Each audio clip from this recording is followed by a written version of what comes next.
She was really giving you no extra time there. Because I'm evil. I had to do that too. I had to go back downstairs. And she yelled. I sent a message that I've got my headset on. Well, I shouldn't have done because she yelled to say she was here. Of course you did. I would always do that because I'm stupid. No, you're not. Evil. Evil, no. Maybe that one. evil. How are we tonight? I don't think we can say we're evil when we're about to talk about Eli ever. I just want to put that out there at the start of this live. Sorry. How am are we here. all? Just in that frantic rearranging of my room, I managed to unplug my hard drive. Oh So, no! The export did not work, and now it won't find my thing. Carry on. I'm here. Un momento. Por favor. You're learning French. I know. S'il vous plaît. Hello. Welcome and thank you for joining us on today's episode of What the Fuck Did Schwab Do to Our Brains? What the fuck, Schwab? I mean, that's accurate. Come on. Let's be fair. Where we give a critical review. Do you know me? Of Vengeful. Hey y'all, I love that. I've got that in a proper southern accent in my head, and I'm like, hey y'all. Hello, Constance. I love that name as well. I am here, but I've not finished the book, so fail. I'm sorry, Andy. You are a failure in life. Goodbye. You are the weakest link. It does not speak for us. I'm joking, I love you really. Don't hit me. You don't speak for me, bitch. So I don't don't know have why the book she in front of me. couldn't listen to the audio because me and Pia both had it available to us. So these two have the book available. I just have my notes that are maybe which I do not have. Are a million bullet points long. So I'll try and condense them. This shows you how much I failed because this was my tabs for reading it with Becca last year. So first off, we start with the huge, the writings. What did you write it, Tori? Oh my god! What I wasn't here last time, so I also rated Vicious 5 stars. Shock. You know, because shock. By this point, shock. And Jem, what did you rate it? 5 Big stars. shocks. Big shocks. And Lisa? I rated it 3. I no, you didn't. I think you lie. I lie. I rated it 5 stars. 5 fucking stars, mate. Aggressive stars. Aggressive. And yeah, I say it like that. This whole book is aggressive, to be fair. Like, I remember Lisa being like, "Oh yeah, you'll be fine," and then I listened to it in my car while I was driving to Edinburgh and back. No, to Newcastle and back, and I can't remember. Did I get somewhere for petrol or did I get to Newcastle? And I messaged her and I was like, "Bitch, you lied." Like, I couldn't stop it. Bear with me, my yodel driver's here with my HelloFresh meal. Oh, that's what that noise is. So she literally just said, "It's like 10 stops away. There's no way it's going to be here by 7:30. I'll just have to run away at some point." That's so close to 7:30. Why did they do that? Bless her. But yeah, I listened to it in the car and I was not okay in multiple parts. It was so good though. Like I say still, I haven't told you guys, I haven't told people that I love the whole now. Mm-hmm. I love that part of it. Yeah. I like it because you're kind of building up to where you actually are at the end of the book, if that makes sense. Like you jump back and forward so much but it's always kind of like working backwards towards that bit. I love that. Yeah. You find so many authors who have a set way of writing and then they stick to it. And like you can go, oh yeah, this sounds totally like X. But like so many books, other than Schwab liking short chapters, there's not a specific style that they've got for their books other than me wanting to read them. And me 99% positive it's going to end up with like a 5-star at this point. Yeah. But like they didn't do the back and forth thing with like A Darker Shade of Magic or with Gallant, but they did with this. And like everything has been different, but everything is so unique and so like mind-blowing. But it is strange though how you can still tell that the style overall is a Schwab book. Yeah. Like the atmosphere that they create is Schwab. But even if the style is slightly more gothic and eerie or slightly more violent or slightly more, I'd say contemporary, but it's more like lyrical when you go to like Addy, you won't know yet, but you will. Like the way that they change how they write, but you can still feel, it still feels like a them book. And it's so strange, and they are super talented to be able to do that. I'm getting through my backlog. We don't have much left, guys. And you'll want to reread. You will want to reread so much. But I just put on the top of my notes, Victor and Eli are back, bitches. But yes, they are. What threw me was at the beginning, we meet this lovely woman called Marcella. It was just pottering around her house, making something for her husband who's late. I don't know why I'm saying it like that. She's not a Southern Belle, but definitely not a meek and mild Southern Belle situation with this one. Her mob husband comes home, and she notices that he's been playing away with some bitches. And it all goes down, and that I mean, I should have expected it because of how twisty and turny and violent the first one was, and I kind of expected New Year's to be introduced in this one, but Jesus fucking Christ on a bicycle, what the hell was that? It just she gets herself murdered, and like as soon as she was shouting, she shouts, "I'll ruin you," and I'm like, oh, bitch, that's going to be your power. Shut the fuck up. What are you going to do? Can I just say, this is really random, but obviously I didn't read the book. Like, this is actually the first time I'm opening this book. Probably should admit that, but there we go. Her, like, end of scene icon is a fucking gun. Sorry, I didn't see that before. I love it.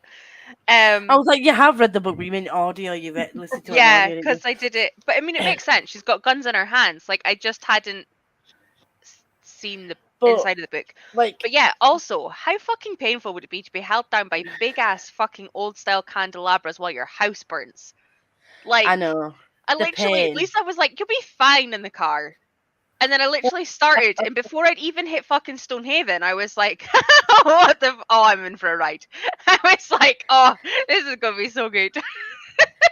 Like, I don't know what the hell I thought was going to be the opening to this. I just did not expect that. And I didn't expect the time jump either. I kind of forgot this was your first time reading, at least. Like I knew it before his first time. I know that we talked about it in the live show because I was asking you what you thought was going to happen, but I momentarily forgot. And so you guys probably won't remember, but when this book came out, it was really polarizing, and like, you know, we all loved it and gave it 5 stars, but it wasn't good for everyone. Like, quite a lot of people didn't like it, and a lot of people really didn't like Marcella. I mean, she's not a nice person. No, not like, oh, I want to be her friend, but like they didn't like her character. They didn't think that she should be included, and I find that wild because I think she is awesome. I think she's such a good addition. She's a great addition. Like, don't get me wrong, she's an absolute she's a cow. But as a character, I had so much fun being with her. Like, I think she's great. I would read like a whole thing with her. I mean, we kind of did, but I mean, like, if she hadn't of what happened at the end, which we'll come to, if that hadn't happened, I would have kept her in the series, and you know. Oh, just in case anyone who watches this and doesn't know, totally forgot to let y'all know, we do talk spoilers from like the beginning. We're not the kind of people that have a linear way of reviewing these kinds of things. We're not good at it. We figured this out. Start with non-spoilers. The non-spoilery thing is the fucking ratings. After that, we're out. Free for all. Yeah. So, I love that we did that in we failed. I love that we've done that in the past, and we literally had, I'm like halfway through, and then we've gone, I can't remember where that is. Bye. Yeah. We're not good at it. I remember this happened, and I liked it, and I'm going to talk about it now, even though we're talking about something that happened. Would you fuck off? But then when we saw that like off-duty cop that was like conveniently there, but it was great that he was there, because that's when I really knew. I was like, they wouldn't put this in there if it wasn't going to be that she was going to turn into an EO, but I didn't know how she was going to do it. I thought she was going to somehow free herself. But when that guy freed her, it was like, and not because he wanted to be a good human, it was like, can use her against the mob boss. I was like, you heartless motherfucker. It's like, that's the wife. We can get her to turn on him. Can we also? He's just left her to die. Here's our chance. Yeah, to get this guy once and for all. And I'm like, oh my god. And I love that the EMTs were like, mate, really? And he was like, fucking do everything. Like, she must survive. Do you know what's really funny? Because I read this as an audio, when we talk about certain parts, I see the landscape that I was driving past. Like, if I listen to music and like I hear the music, like I'll sometimes think, oh, I read that book while I heard that song. But right now, I know I was going round and roundabout when I read that bit. It's a great way to remember specific bits of it. It's so funny. We then, like, you know, find out she's been brought back to life, but we have an inkling of what her EO ability will be. But we all knew as soon as we found out she was coming back to life, that Marcus was going to regret the day that he did that to her. And I will get to that bit in a bit. But we then flick to Victor asking people to help him with something. But we don't yet know what that is. And he's currently in a lot of pain. And I felt heartbroken at this bit. I was like, shit, this is to do with Sydney's power and the fact that she can bring people back. And she's brought, and it sort of alluded to this in the first one, that when she brings people back who are EOs, she has to dig deeper. And obviously every time she brings something back, it loses a bit of themselves. So obviously this has made him being brought back for a second time after becoming an EO. You guys know that I love a morally grey sad boy. So obviously he's one of my favourite characters. Okay? So I offer you books with morally grey sad boys. So the fact that he like suffers so much out this book, I'm like, listen, I know he's not a good guy, but I must protect him at all costs. Yeah. I need him to be okay. He will murder anybody that steps in his way. He will murder people who he approaches to help him, find out they can't help him, and because they are witnesses to said situation and know his background now, they must die. But I want him to get away with it. I want him to not get caught. Same. I want him to get better. Same.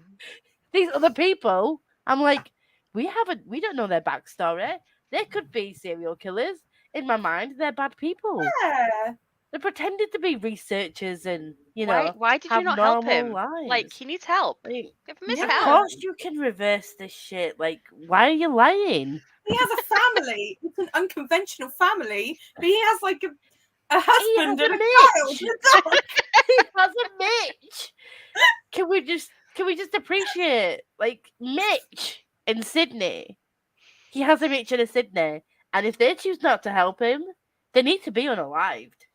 Yeah. It's as simple as that. Are you going to Bob's deprive your uncle Sydney manager. of a dysfunctional father? Should have put out an advert. Must be prepared to die if you can't help me. But can you do it? And we find out that over the past 5 years, he's been dying on and off. Not only is he in a lot of pain, he's consistently dying for longer periods of time. Which hurts.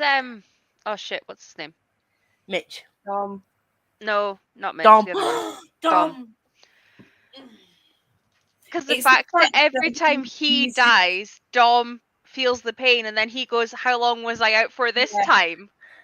It's the fact that he uses him like a stopwatch, because obviously he can't do it. He's dead. Yeah. So he has to Dom has to report in. This is how long you were dead for. Yeah, and like the first time that happens, when you see how like shook Dom was and how he thought that Victor was doing it for some nefarious reason, and then finds out like, nah, mate, I just died. Like, my pain overloaded, and I just died. And I was like, but it's not about it. The way that he dies as well is that he knows it's coming. It's just a constant build up that he can't stop. That made me feel sick every time. Every time it's like how he turned, isn't it? It's exactly like what he went through when he was dying originally. It even flashes back to that, doesn't it? Yeah, to relive that when it reminds him of everything that happened in the lab, I was like, oh my god, this is horrendous.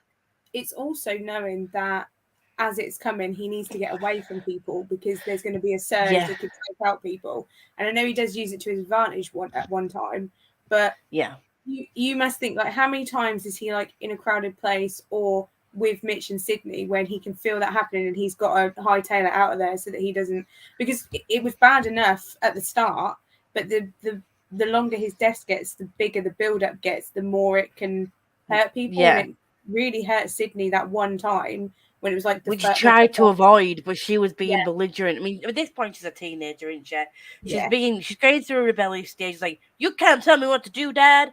Like she's very much trying to protect her because he knows that she's going to be like, well, this was my fault because I but then she's not even a teenager now. She's technically like 17. Yeah, but not at that point. But not at that point. Depends how long ago from the 5-year, 6-year gap it was. But I mean, you're still 12 plus whatever. She was maybe like 13, 14 when that happened. I can't remember when how the long first that happening. Yeah. So it was just like to handle. Yeah, there's two reasons why it would be a good idea for her to know. One, because she'd blame herself. And especially when she already said that she blamed herself when she couldn't revive people and when she revived that guy and didn't come back the same. Like, she already had, like, guilt around that. But then also because she'd want to help him, and when he dies, he said, like you said, there's a surge of energy and he could kill her. So there's two reasons. And I think that's the way that he, in his Victor way, he shows he cares, because and Mitch knows that when he's like, I need to go, he needs to go. And despite Mitch being really worried about him, he knows that he can't follow him either, because he's just a human. He doesn't even have any abilities whatsoever. All he can do is try and human. He is the best human. All he can do is try and do is like hacker research shit and like help him that way, because he can't do anything else. And I just love how Mitch, despite how cold Victor comes across, he is still his main guy. He is still the man. Mitch we got in this book. Every time Mitch got his hack on, I was like, yeah. The whole game thing the game thing that he had with Sydney, that's such a dad move. I know. That is such a dad move. I don't care whether like as far as I'm aware, as far as I'm concerned, like they're both her parents, and like that was such a dad move. Like, you know, pick this one and you can go out. Like, and this one we will watch a movie or whatever. And I was like, but also, oh my god, how cute was it when ages ago Victor was like, here's your card, keep up your sleeve. fucking chose the wrong night to use it. Yeah. We'll put that out there. But the fact that like she kept it folded on her for so long to use, and he didn't count how many fucking cards he had in his deck, like rookie move. Like you at least play other games with your cards so you know they're all there. Apparently not. You guys haven't seen it, but there's an anime called Buddy Daddies, and it's like a light-hearted version of this. And I never made that connection until we've just been talking about it now, because in Buddy Daddies, they're both assassins, and then whilst on a job, they accidentally find this little girl, and she's on her own. She's like 4 years old, and they like take her in while they're trying to find her parents, and end up like becoming her parents and try and navigate like school and stuff. And it's so adorable. It's one of the most adorable animes I've ever seen. Obviously, this is in a much darker vein, but like when we talking, I was like, it's kind of like a really dark Buddy Daddies. And Spy Family's like right in the middle. Yeah, which I'm currently watching. Which is great. But in between all this, we've got, as if we had enough of in the first like 50 pages as it is, Sydney is practicing a necromancy and reanimation. She's practicing a necromancy. Necromancy shit. Because she wants to see if she can bring her sister back with the bare bones, literal bones. Literal like bare bones. Like the teeny tiny bit of a sister that she's kept with her when she went mom. That broke my heart a bit, because despite how much of a bitch her sister was to her, she still had that like familial love, like wanted to save her. I have to bring her back. I have to help her. Yeah. Even though, obviously, at this point, she doesn't know how bad Victor was. But can you imagine if she'd have been successful, the effects that Victor had? What would have happened to her? Like, that whole thing would have just been, like, wild. I have to say, if I was in Sydney's shoes, I would not bring her back. No. She literally tried. If I was in Sydney's shoes, in Sydney's shoes, and my sister had tried to kill me, no, thank you. Stay in the ground. Yeah. Thank you, Victor, for taking care of that for me. Thank you, Mitch, for setting fire to her so that I can't bring her back, because I quite would like to stay alive. Thanks. She found that out when Marcella told her when she was pretending to be someone else. What did she call herself? June? Yeah. Yeah? June is not Marcella. No, June is another not person. Marcella. When June was trying to be someone else. Yeah, when June was trying to be someone else. There was two women that came in it, weren't there? Yeah. June confused me a bit in the audiobook to start with. Just with the constant, like, name changing. Like, most of it I could follow, because obviously, like, it was described that she changed shape. But some of it I was a bit like, are we still on June? What is going on? Like, you know, when you're driving and you're, like, not physically reading as well, I was a bit like, I think this is it, and then something would happen. I'm like, right, okay, no, I'm still right. I know what's happening. Hey. Do you remember, Lise, when we did the Vicious live show and we was talking about whose power we'd have? Yeah, I'd have June's. I feel like at this point now I would have June's. Oh, I'd have June's. I could become whoever I want, and if anything gets done to me, it happens to that person. Yeah, I'll be walking around like Donald Trump all day. Jumping in front of cars. You know that bully from secondary school who I absolutely despise? I'd be him every day and just, get run over accidentally. Can you imagine the revenge? Plus, you just get to be whoever you want all the time. Yeah. Do crime. On bad guys. Beautiful. We don't advocate for violence and criminal behaviour here, but we're just saying. Of course not. But also, Jem could be the serial killer that she'd always wanted to be. Rollo's like, no, Mum, leave me alone. Imagine having like June's. All right, don't be a huff. Imagine having June's power, but being in the mafia. Like this is what my enemy looks like. All right, cool. Oh, that'd be it. But then we flip back 4 years, and Victor's. This is when we find out like Victor is trying to get hold of drugs to help him, trying to get all these stuff. This is when he starts to search. From 4 years ago, he started his search for someone who can help him, who has some kind of restorative type of power, or potentially a restorative type of power.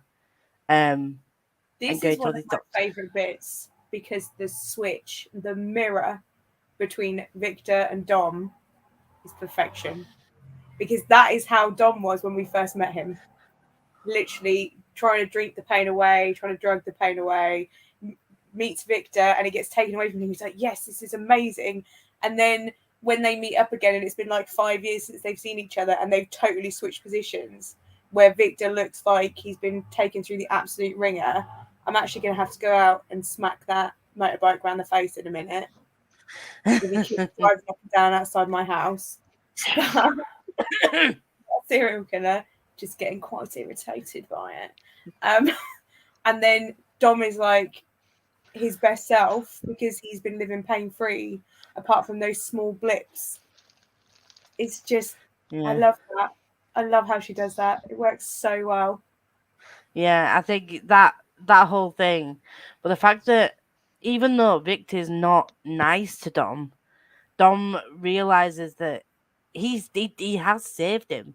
He's saved him from the pain, even if he does have these moments where when Victor dies, which is not his fault, that he goes through this pain. When they come up with this plan to like infiltrate this fucking Eon, that to me was like a whole Ocean's 11 situation.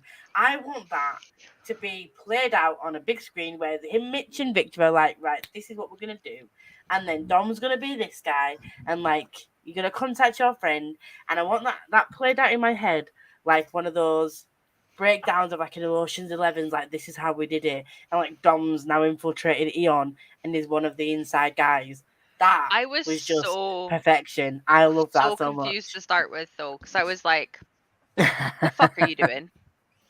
I remember when I first read Why are you there? And I was getting so pissed off in the car, and then it wasn't until like a few chapters later you know that he's actually spoken to Victor about it, and he was just like I think he said to Dom, "I'm just waiting on Victor's go ahead" or something, and I was like,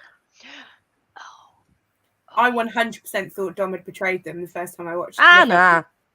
I totally had. I was like, what is happening? What are you doing after everything Victor's done for you? And I was like, I totally thought that because the pain was coming back, regardless of how few and sporadic, he had turned on Victor, and I was like, bitch, shame on you. Sort your shit out. Shame and then on I was like, you. oh, Don't you know Dom? The second time I through, can't Dom help became it. like one of my favourites. I thought he was a really cool character, like really well done. There And was a bit. I don't remember like remembering that much about him the first time through, but the second time through, he made a much bigger impact on me for sure. Because I thought he was just I really like his backstory. I like how he kind of fits in with the group. How he's not really part of it. He's like a supporting role. And he almost becomes like their eyes in merit. And then the fact that he's willing to go undercover in a place that clearly terrifies him. Yeah. Because if he got found out, he would have been like experimented on. Like that's the whole point of them. Like so he's, even though like I said, like Victor isn't a nice guy, and he's not like, oh, I'm doing this for my friend. Although he does, you could tell that he does see them as like family. He does see them as people that he cares about. So he's willing to do that, like for himself and for Victor, because he knows how much pain Victor's in, because he experiences his pain. So it might be partly for selfish reasons as well, but because he knows that Victor's experiencing a lot of pain, and that this is like his way of helping after Victor took his pain away. And again, Victor did that for because he wanted Dom to help him, but he still did it, and he didn't give it back. And he could have done. He could have done after, like, right, I'm done with you, because backstabbing and betraying seems to be a thing in this. So it could have just been like, right, okay, fuck you, I'm done with you now. But he didn't, and that whole thing, like, it is a very dysfunctional family, but it is a family, and you do, when you look at them as a unit, they all play their own part. Yeah. And none of them would be able to like have done what they did without the others. I think the thing is like Victor doesn't really know what a family is supposed to be because his parents were not. They didn't really. It's not like he had a warm fuzzy upbringing, so he's always had this kind of like real distant connection with his parents. They're more interested in using him as like a self-help thing and more, doing that. They're not really looking at him as a son. So I don't think he ever really had that connection. I think it's built a lot of his personality, and then obviously with everything that's happened since that, while he was at uni and everything, I think it just shows like he's not really sure how to be part of a family, but he obviously wants one because he could quite easily have walked away from Mitch and Sydney at the end of the first book, and he didn't. And then he goes through all of this that he's going through, and he could quite easily go, do you know what, I'm going to go because I'm just going to deal with this by myself. I'm not going to drag you into it. But he can't help himself but come back to Mitch and Sydney because they're his family, and he just does. I don't think he quite knows how to compute that. Yeah. I'm really impressed with myself. I opened this and within 4 pages found the bit I was hoping to find about Mitch. And considering I didn't read the book, I'm super impressed. So there we go. I was looking for the bit where Stell pulls him into his office. I know we're skipping around, but it's us. It's what we do. But it's the bit where Stell says, something has been bothering me. You ever forget something and you can't remember what it is? It's a vicious little mind game, distracting too, like an itch you can't scratch. It was your name. I knew I'd heard it before, but I couldn't remember where. Do you know what that is? And it's basically where Dominic's middle name was listed as Ellison, not Alexander, because he'd been flagged up by Victor as an EI with the EL thing that they used in Vicious. Yeah. And then, have you ever heard of Eli Ever, the serial killer? Elliot Cardale, known as Eli Ever in the press, was one of the most dangerous extraordinaries in existence. He killed nearly 40 people and briefly used the Merit police databases and the police force, for that matter, to create a list of targets, profiles of those he suspected to be EOs. This is one of those profiles. And then he's like, you're asking if I'm an EO. And he's like, we have no way of knowing if every person Eli targeted was actually... And then he's like, he just goes absolutely mental. And it's like, I gave my flesh and blood and bones to this country. I gave everything to this country. I almost died for this country. And I didn't get any special powers out of it. I wish I had. Instead, I got a body full of scrap parts and a lot of pain. But I'm still here, still doing what I can because I want to keep people safe. Now, if you don't want to hire me, that's your choice. But have the balls to make up a better reason than this, sir. And I was like, oh. That was really good. And that was literally the first chapter that I read when I left my meeting in Newcastle because I was sitting in traffic and all I could hear was like music from the cars next to me. And I was like, shut the fuck up, man. He's on a roll. He's trying to have a moment here, people. Like that. Honestly. Obviously, because that was so early in the book, I knew that he wouldn't have got found out then. Like, yeah, I mean, that was halfway through. I didn't realize that. When he was getting pulled. But the thing is, that's not a lie. He has been through a lot. He literally died for the country in service to the country. So what he's saying, it hits you more because it's true. Because he has been through a fuck ton. And and he didn't really get anything out of it because the ability that he got literally pulled him apart. But it was being pulled apart at his core every day, all the time. Like 24 hours a day, he was constantly in pain. So he didn't get anything out of it. Like, none of it was a lie. The only thing he's got out of it is like the pain relief that Victor brought when Victor came into his life. And his ability to move around is really cool. Yeah, he can move around pain-free now, but had he not met Victor, he would have just been, literally a broken person, like, for the rest of his life. Because even when he stepped out of time before, the pressure of stepping out of time just made his pain worse. So if Victor hadn't come along and turned off the pain, then even the ability that got out of it was still shit because it was still just his suffering. I think about that a lot actually with Dom because I just think he's one of the most tragic characters because he literally got blown apart and somehow his final moments doomed him to a life of suffering. How shit is that? Like you get to be alive, but you literally have to just suffer every single day. If he'd never crossed paths with Victor, how is that fair? Like he gave everything for his country, got literally exploded, and then even the one little thing that he has where he can like, oh, I can step out of time and I can like live longer because I'll be out of time for a while. Yeah, great. Longer in agonizing pain every single day. That's not fair. No. This reminds me of there's a series called The Imperfects, which is on Netflix, and I started watching that around the time that I wasn't coordinated effort on my part. I just started watching it, and one of the abilities that this is from, like, they got it from people experimenting on them, not like EOs, but one of the abilities this guy's got is they wanted him to like be an invincible superhuman, like can never die. But the caveat to that is like he can get his head chopped off and like reattached and stabbed and stuff. But the downside of that is every time he gets injured, it heals, but he feels the pain. So at the point, at one of the points that he's looking for this guy who's caused all this shit along with the other people, but because he's so angry, he ends up attacking somebody. Like, and he gets killed in a way where his chest gets ripped open. Then when he comes round, they don't realise he's still in pain. They just see him healing, thinking, fuck. So someone chops his head off. They then reattach his head. So he's constantly sat there in constant pain, feeling like his chest has been ripped open. And that just reminded me of what Don would have felt like. And I'm just like, what kind of power is that? What ability is that? It's like, yes, you can live forever. Yes, you, like you said, you can live longer in Dom's case. But the constant pain, like he would feel every injury, even a little fucking like paper cut. He feels that. So every little nick that he gets, a bruise, he feels it all the time.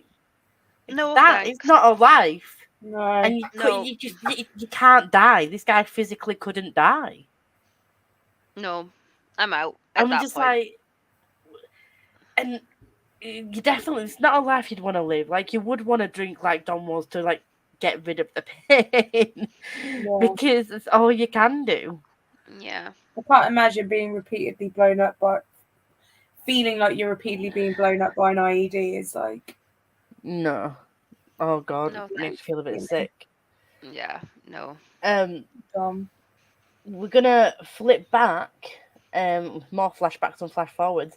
So we then meet June, who's pretending to be a stripper, but she's really a shape-shifting stuff. Yeah. And she's like this bit. And when I first saw this bit, we don't find out who she is. At first, I thought this might be Marcella, because at this point we know Marcella's alive, but we haven't seen her again yet. But then when she did the whole shapeshifter thing, I'm like, that doesn't really correspond with what she said when she was dying. So this must be a new person. But the fact that she just killed that guy, and then like just could literally just shapeshift and just be anyone she wanted, and like avoid getting caught, I was just mind blown. And I actually liked I like June. She reminded me of Yor. I don't know if you saw that, Gem. I hadn't really made the connection, but because like the first time that we see her, she literally slips into a room and then pretends to say, "No, you can't touch me." Goes behind him and slits his throat, and I was like, "You're assassin." She's got like a I can see like how her assassin side and yours assassin side are the same. Because both maybe not the rest, like the shapeshifting part, no, but like they have like two sides, so that's quite interesting. But I think June's other side is a lot more calculating than yours. Oh yeah. Yeah. I mean, it took her a year to track them down because she wanted to find the guy with the blackout brain. Like, yeah, that bit, she was a bit obsessive about that bit, weren't she? And then when she found him and found the girl with him, like when she originally gave Sydney the number, I just thought, like, you are going to manipulate and use this child. I'm not about this. And the fact that Sydney would like text her and give her updates and stuff. Like, I didn't think that June was gonna end up being like anywhere half decent. I thought she was solely using Sydney to get evicted, and maybe it did start like that. But the fact that you could tell that she slowly became very protective of Sydney and worried about her and genuinely cared for her, as she got older, like, it shows that June does have some kind of heart. Yeah. Whereas Marcella generally doesn't Another have one. a fucking heart. The next thing that I found when I was flipping through this to see if I could find anything else that I was like, oh, I wish I could tab this while, driving on the motorway. It doesn't really work. Was when, just because you're saying Marcella was obviously not great. Remember when Marcella was going into the complex and the guys all surrounded her for the fight? Oh, we went No? to kill Marcus. No, I don't think it's that. No. Was it not after that? Blah, blah, blah. What happened the other night? What happened? Do you mean when my husband tried to burn my house down around me, or when I melted his face off with my bare hands? The man's expression stayed steady. But it's the fact that after that, they obviously tried to take her down, and then suddenly June's there. And it's like, wait, what? Oh, June is that looked the up first time we impatient. see them A little together? help? Yeah. Yeah. I just love that it went from, like, her trying to be like, oh, no, fuck you guys, like, whatever, to suddenly being like, oh, crap, there's actually quite a lot of them, to then June also being there and them both just being like, fuck, man. Yeah, badasses. I mean, I don't like Marcella, but the way that she got back at her husband was just. I'm sorry. If someone did me wrong the way that he did her wrong, not only did he cheat, everyone knew. He then just like murdered her in cold blood and just like left her to die. Like, was just an absolute ass.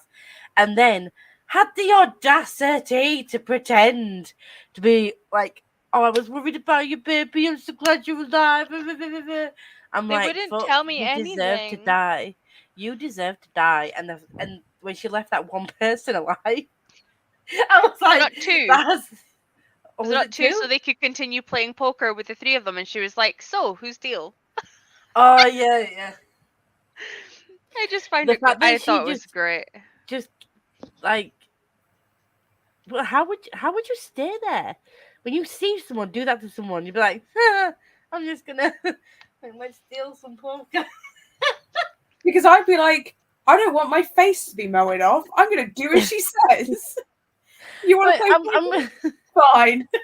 I'm getting a Let you headache. go. Can I go home, please? Can I go home? I did I'm find it. crosser, I'm telling you. Yeah, she ended up with a right little. Family's the wrong word. Like, I'm not even comparing them to Mitch and Sydney because family Oh, is crew. not the right word. Yeah, we'll go with crew. A little That sounds crew. much less. Motley crew. That sounds less lovey and much more for my gain.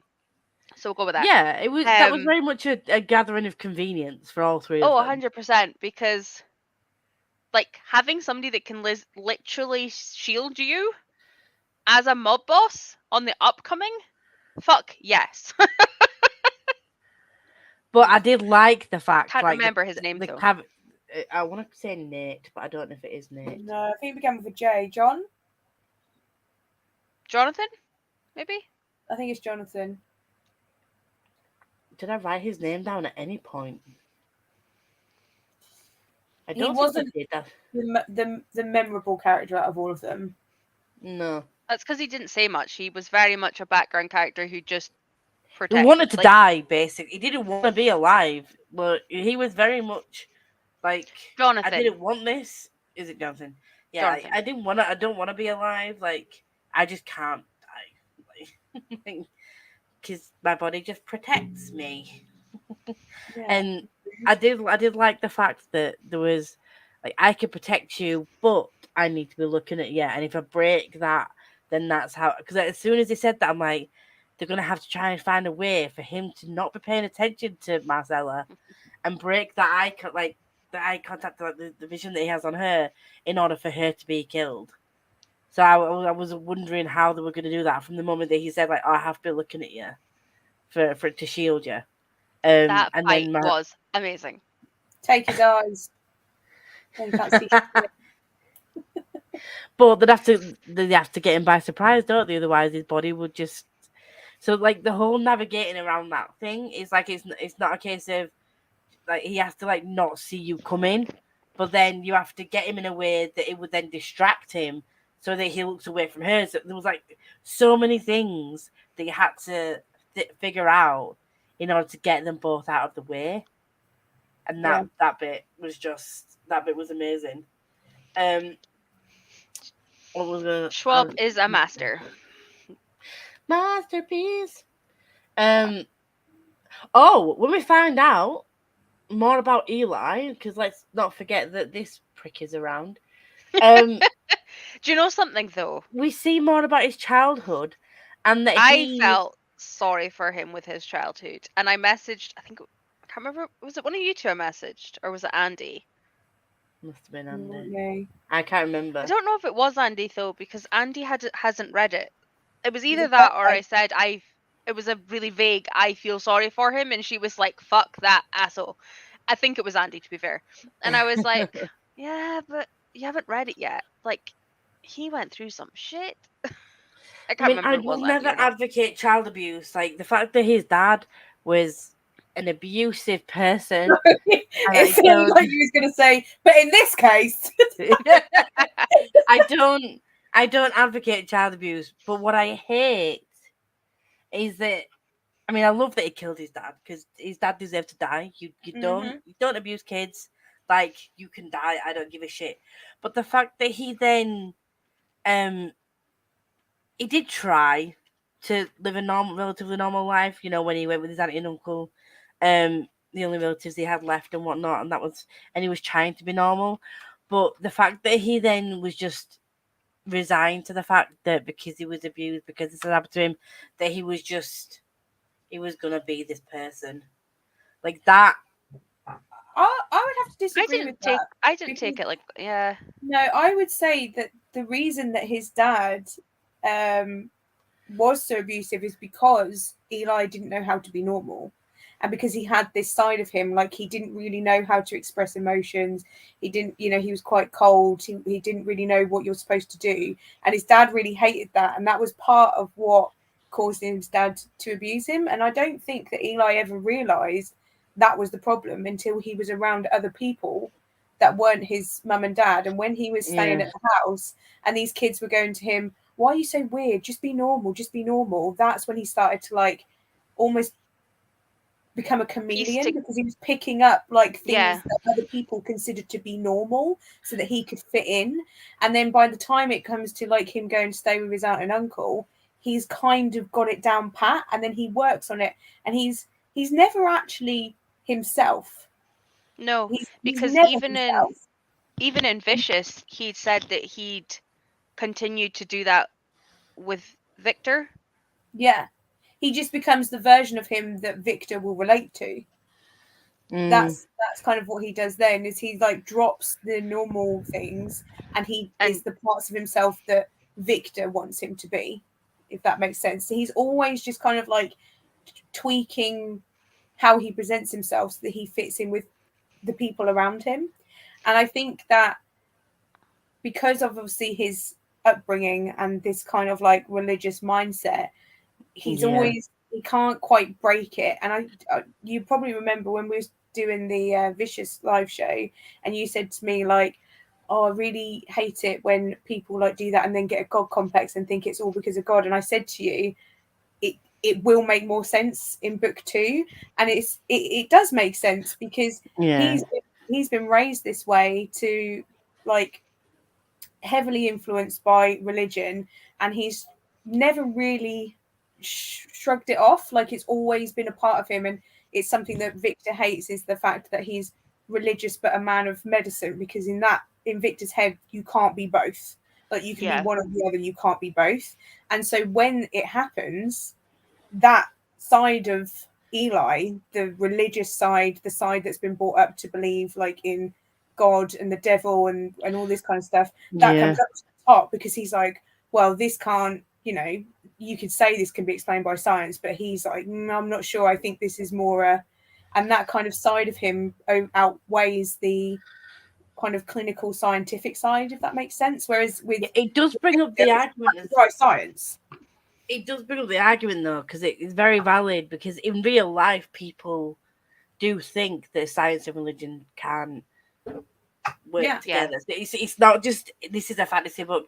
It brings up like real life issues. Obviously, there's no EOs around, are there? Are you all hiding? Are they all hiding? EOs, come and find me. I want to know what your powers are. But don't hurt me. But it's just the fact that in real life, like the whole religious scientific debate is something that people genuinely have.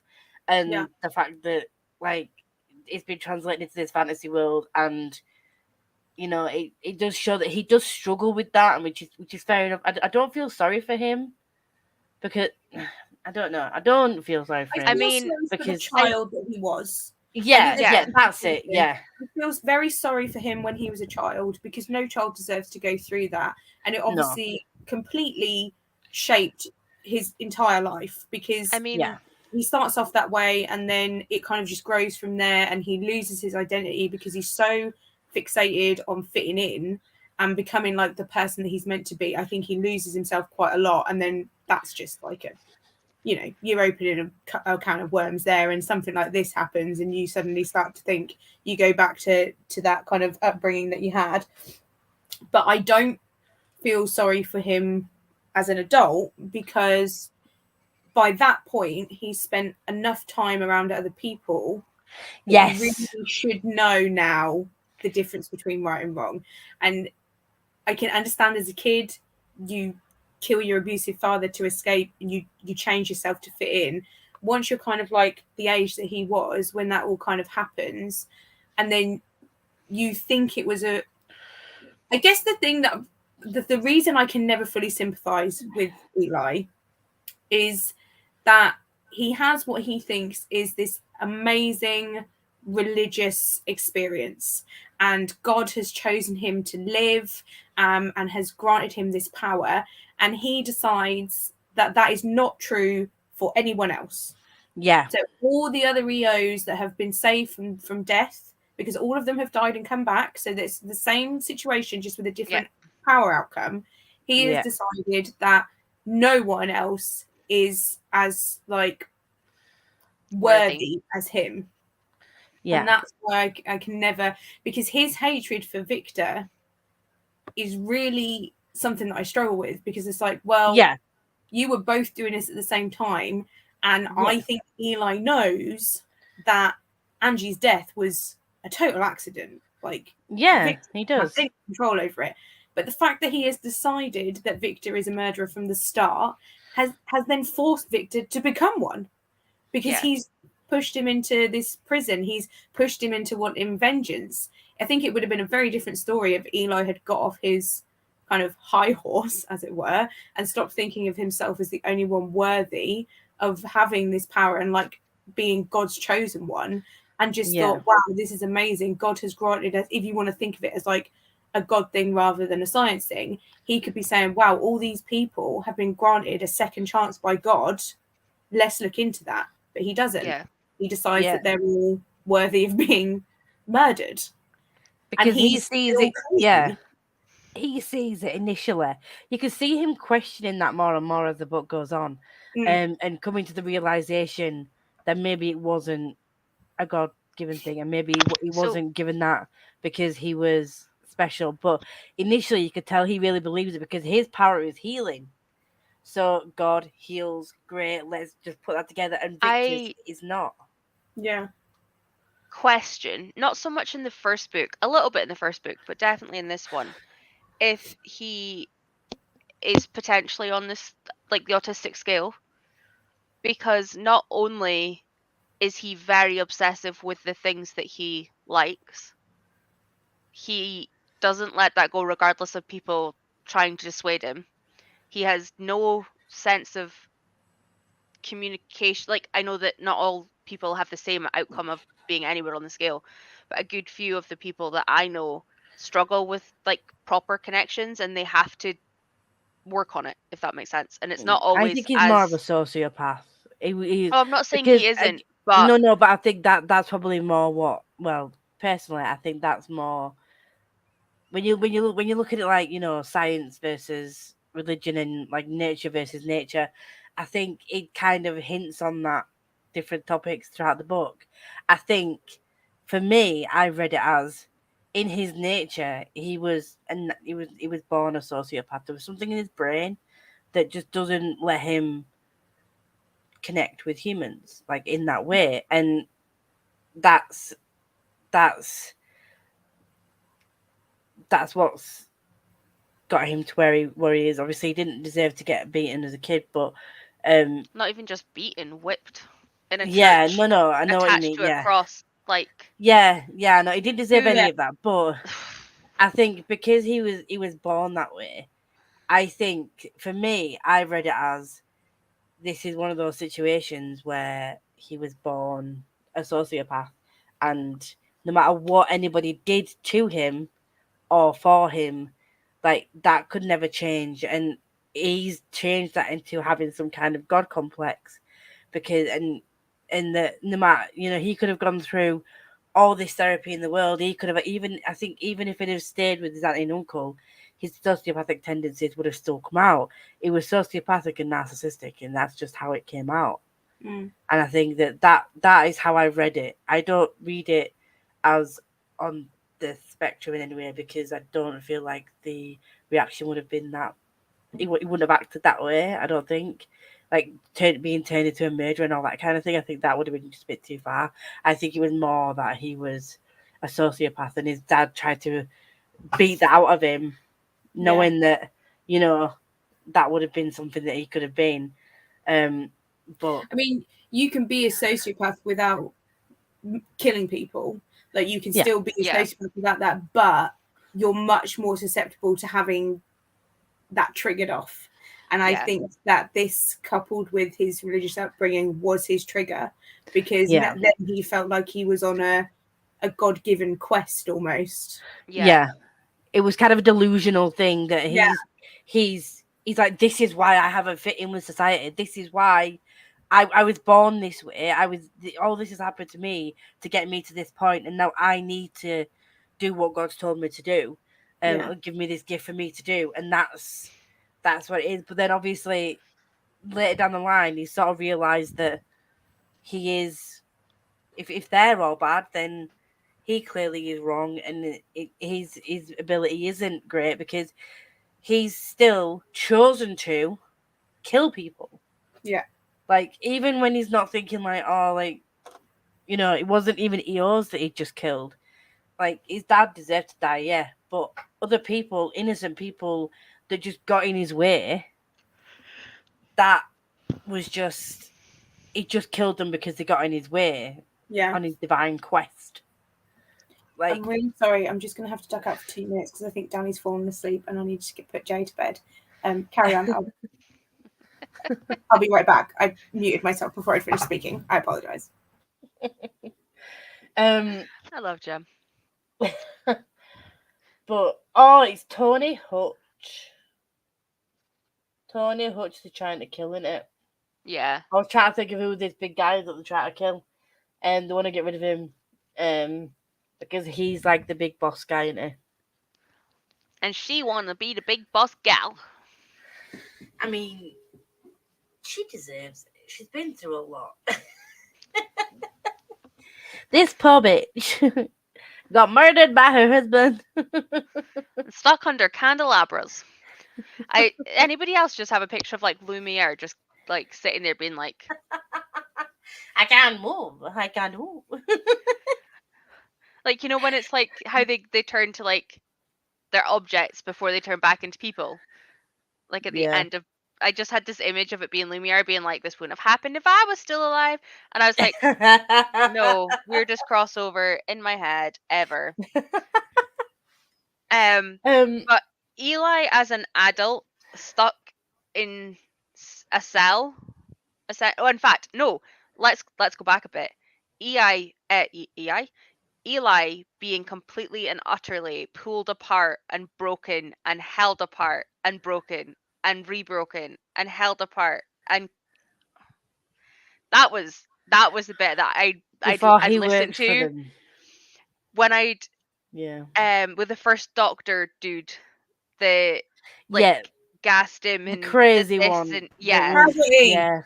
that was Oh, that was the one that I just finished reading when I'd messaged you. I thought you said I'd be okay because the trauma as a kid was traumatizing. But the descriptive level of it, I was like, I am in a car. I cannot. It wasn't I wanted to cry because I don't really like Eli, but also that level of torture. I I feel was like he like, deserved to be put in that box that the cop put him in. I keep forgetting this. I feel like the box is much better than that was constantly fine. being pulled That was apart. fine. But I feel like this guy got it in his head, and he was very much one of these like crazy scientists, and he was like, I found an ear. Yeah. And he was just like, I found an ear. Like, we're gonna get to the bottom of like how they get their powers or how we can stop them from using their powers, whatever. So he just just tested on him. Like that was horrible. It was the fact where it went from like, oh, this isn't enough. You can withstand this. Let's see if we can do this. Oh, you're still okay. Okay, let's do this. And then it was maniacal about it as well. No thought whatsoever. Like, he didn't care how much pain Eli was in. Like, nothing. It was just like very much we're doing it for the cause. Like, we're doing it to find, for science. Yeah. And the one thing I can give Stell, although he did twist it and then use it to his own advantage, is that he stopped Eli being tortured. He didn't agree with torturing Eos the way that this scientist was, and he did get rid of him and got him fired, and that was, well, we knew that wasn't going to be the end of him, but we kind of thought, like, he's out of the way. But then he was just like, well, I've saved you from that, so now you have to help me find these. And I was like, you're going back. Yeah, I thought it was just because I think everyone is just, nobody is truly good. And I think that is the great thing about this book. You can't say that, oh, they're the good guys and they're the bad guys. You could probably say Eli is the bad guy, but you can't. But it's just that most of them have good and bad bits about them, and you can't just say like a blanket statement of like they're good and they're bad, which makes it very confused at times. Like I said, we shouldn't root for Victor. We shouldn't root for Victor. We shouldn't want him to succeed in his murderous fucking vendetta to find this cure for himself. But we're behind him all the way. Like, you can't help him, you can die. You can't help him, you can die. Let's get away from the police. I would so love for this series to be made into movies. They would be so good. In the right way, yeah. I think they would be good. I think definitely. And I will stand by the fact that I think the actor who plays Kaz Brekker would be a great Victor. Just by his face, just his face. I do forget Victor's supposed to not. He'll have to change his hair colour, but his face, because Kaz's face. I feel the need to join in. I forget his real name, but he has such like a pointy, like gaunt looking face. It'd be easy to make him look like Victor when he's going through it. Do you know what I mean? Like, and I think the actor would pull off the whole, as he does as Kaz Brekker, he pulls off the whole morally grey. I kind of care, kind of don't, kind of vibe really, really well. Very much a typecast situation for me right then, but seriously, I think that'd be great. This is a random side note, but I forgot to say it when we was talking about Dom. I love Dom's nickname for everyone in his phone. Boss Man, Big Man, Tiny Terror. Brilliant. Nicknames on phones? Who would ever do such a thing? We don't do that. To be fair, I genuinely don't. I have like emoticons for everyone after names, but in I have general, nicknames for people. I just have nicknames for people. wonder what mine is. Iron Brew. You mean this thing right here? Yes. I'm looking at my notes again. Yeah,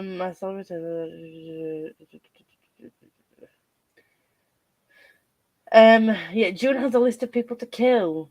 Yeah, shows June. Let's get back to June. So this list that she has, and we know that she has a vendetta. Yep. But we don't know why she wants to kill this Everyone. Tony, and all these people. Why they're on her list, but I kind of get behind. She's another one that I shouldn't really like, even though at the one point she's like helping Marcella, and you don't know which team she's on. Is she gonna stab Sydney in the back and like do something to get Victor like in trouble or whatever?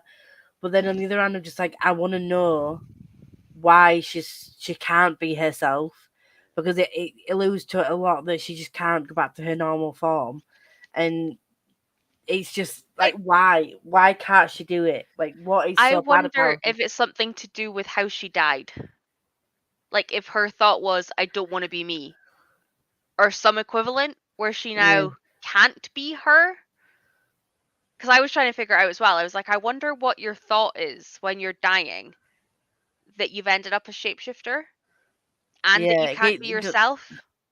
I can't remember if it actually says that, but because there's a few of them that have said, "What were your last thoughts when you were dying?" And obviously we know that Marcella's was like, "I will ruin you," and Yeah. we know what Eli's and Victor's were, but I can't remember if it ever says what June's was. But we know that she was like a young red-headed girl, because it keeps flicking and like people see glimpses of this redhead. And I did kind of feel sorry for her, because it was like she was scared to at least attempt to go back to being herself. Like, she will always switch, and she'll switch between other people as much as she likes, like, as many times as she needs to. But to go back to being herself, she Yeah. was like, didn't want to. She was scared to. And obviously, we know that Tony was one of the reasons why, like, they did something to her. But that whole finding out a bit more about June as it went along, and then at the end when she was like finally facing Tony, and I was like, that was one of the times I was like, I like June. I want June to kill Tony. Like, I kind of dead, like that dead. June's on no one's side but her own. Yeah. I like that about her, and I like the fact that she then becomes quite protective of Sydney, and I think Yep. that she would have quite easily betrayed Marcella if it meant keeping Sydney safe, because I think she she did. sees it herself. She did, didn't she? She sort of like went after Sydney and tried to warn her. But Marcella knew she was going because she said, if you can make it in time. So Yeah, that was fucking awful. That really solidified to me that Marcella could die. The fact that, I mean, she could was a kill great anybody else. character. She is. like she did. I don't care if she killed anybody else. She could kill all these random people, but do not hurt Sydney. Period. Point blank. Period. Do not hurt my Sydney. She is to be protected at all times. Her and Mitch just need to never be hurt ever. I was going to say and Dom, but we know that he has to hurt, so that doesn't quite work into your statement. I mean, yeah, but it makes me feel things like I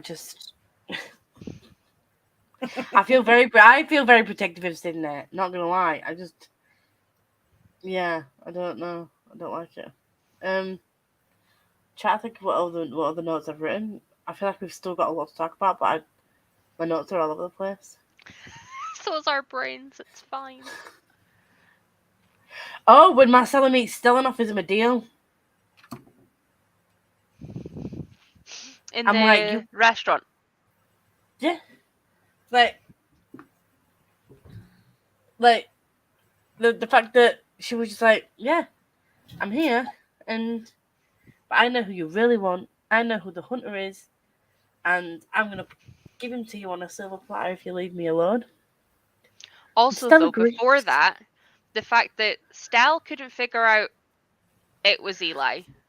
No, Victor. Victor, The fact that yeah. Victor then started looking at all of the case notes and trying to figure out, like, find their pattern for them, and then he was like, these don't match. These are where we're going. The fact that, oh my god, the fuck's her name? Shapeshifter. June. My brain went Lucy, and I was like, I know it's not Lucy. The fact that June knew all of the locations from Sydney, and then like, so he figured it out from how did he get it? Eli.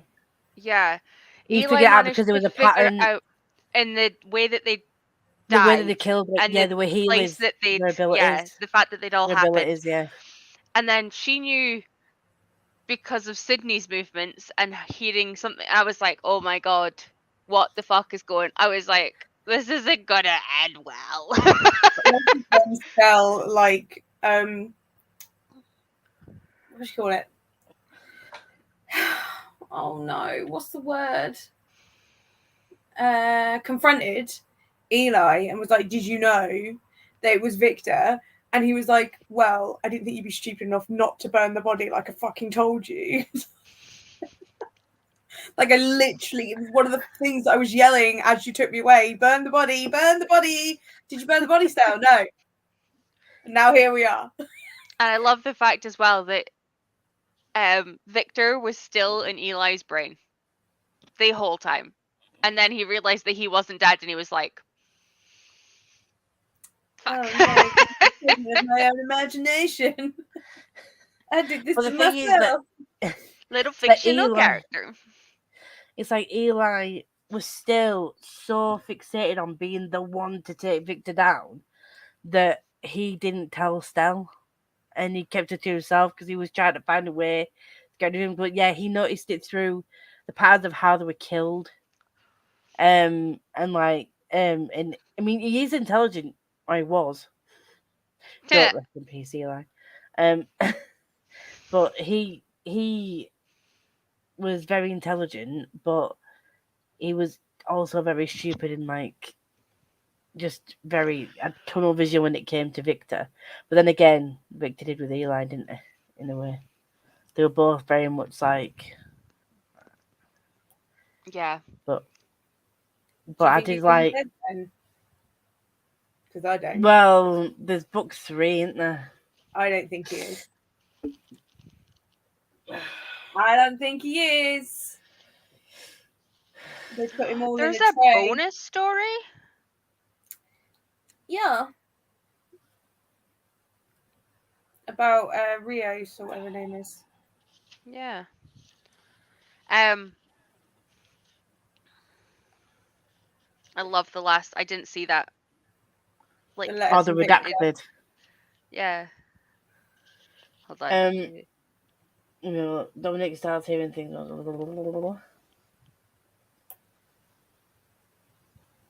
Oh yeah, and then Sydney finally brings the bird back to life, and then she plans to resurrect Serena.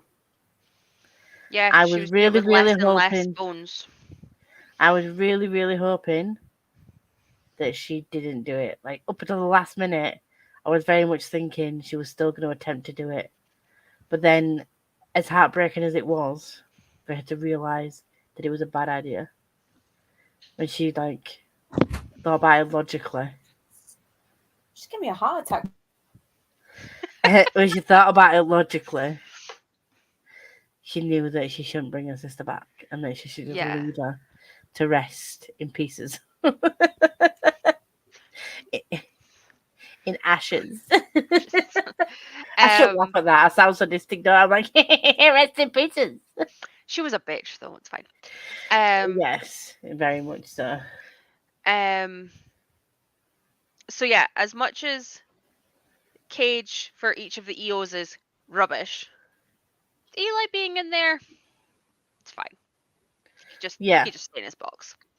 I did find it quite funny though when they were like, "Oh, we'll put you to good use because he needs to do stuff," and then he was just slowly like gaining information and trying to figure out. And then as soon as he realized that Victor was alive, he was like, "Right, how do I get out of here? I need to start planting seeds that I can do what they're not managing." Yeah. And especially when it came to Marcella, because he was like, "I heal, she can't kill me. Like I will, like circumvent her power type thing." And the fact that they then came back and were sense. like, That made sense. But the like fact it genuinely did. But I was like, "Don't let him out. Don't let him out. Don't let him out." And I was like, "You think a collar's gonna stop him?" And like using like the attack to get rid of the collar was so clever. but Like I'm not giving him brownie points because we all hate Eli ever.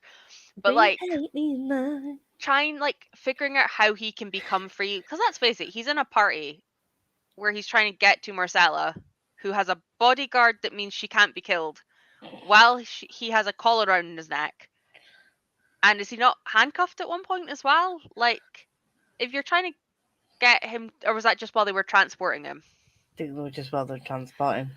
But still, like, there's not a lot of trust level there for obvious reasons. But like, if you're trying to let him kill somebody else that you don't want to be loose, you kind of need to decide which side you're picking and then throw your lot in. But I guess that's what they did with the collar, because it obviously cut off this, like. That was just gross. It was very gross. It was just no. I also love how in my cover, how one of her heels is shiny. Oh, I haven't even noticed that. I've got the same one as you, I think. But I've got the hardback. But yeah, I did have filing on. It's quite floppy for such a big hardback, to be honest.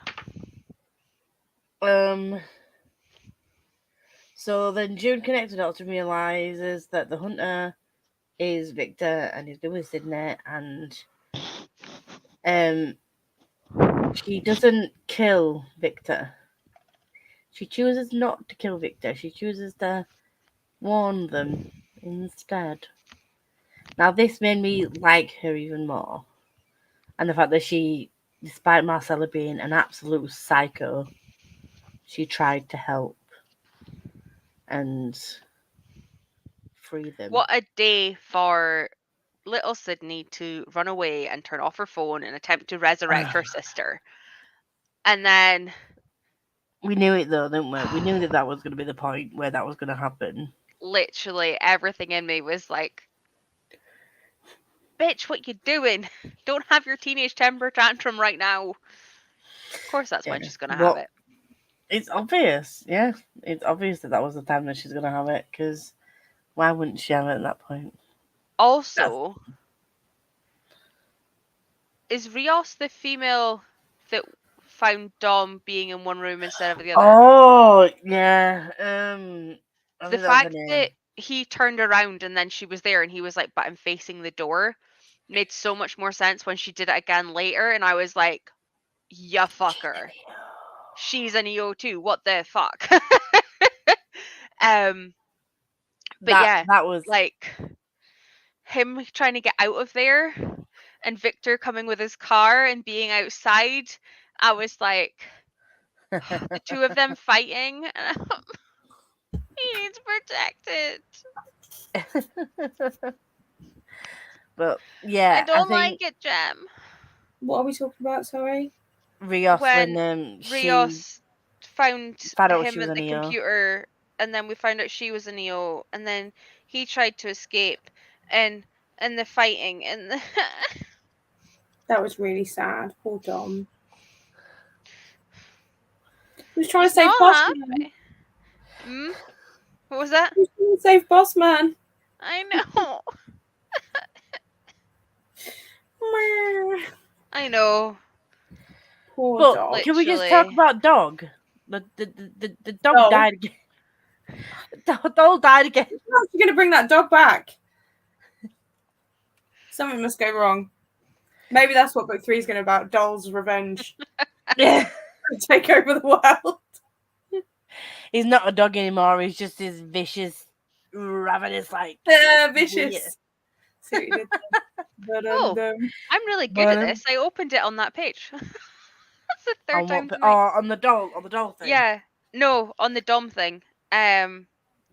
Oh, right. He was just about to key in the codes Mitch had given him, send the whole cell into lockdown when someone cleared their throat behind him. Dom spun around and saw Agent Rios standing there looking unimpressed. He didn't have time to wonder where she'd come from, didn't even have time to step out of time into the safety of the shadows before Rios slammed a cattle prod into his chest and Dom's world went white. I hate you. But then, oh shit! Right, okay. I've written so many notes here. Right, so where have we been talking about? Let's see what we talked about and what we haven't, because we like to skip. Victor is now imprisoned by Eon. Dominic is not currently able to help us. He's locked up. Victor gets imprisoned. Yeah. And then June drugs Sydney. Yeah. Yeah. With the tea. No, the hot chocolate. Whichever one it was. Some liquid beverage. The fuck, man? What it is. Rather than the solid beverage. The gaseous beverage. Some hot liquid beverage. Drugs our little Sydney. And I'm like, June, you bitch. I know she did it to try and save her and get her in, but I don't care. I don't care. I don't care. She shouldn't. Don't do that to our Sydney, because she is precious and needs to be protected at all times. Do not drug her, because that's not appropriate. No. It's never appropriate to drug someone against their will. Only if they ask you to. But she was a child. Drugging only, please. She was a minor, so that was highly illegal. Yeah. And everything else in this book is so fucking legal. It's unreal. Yeah. Everyone else is a good law-abiding citizen, and then there's you. Drugging the children. Texting the children, pretending to be their friends. I mean, is that where we're drawing this line? That's a weird hill to die on in this book, guys. I mean, you've kind of made June sound like a groomer. She's calling Ballinger in book form. She's a ukulele.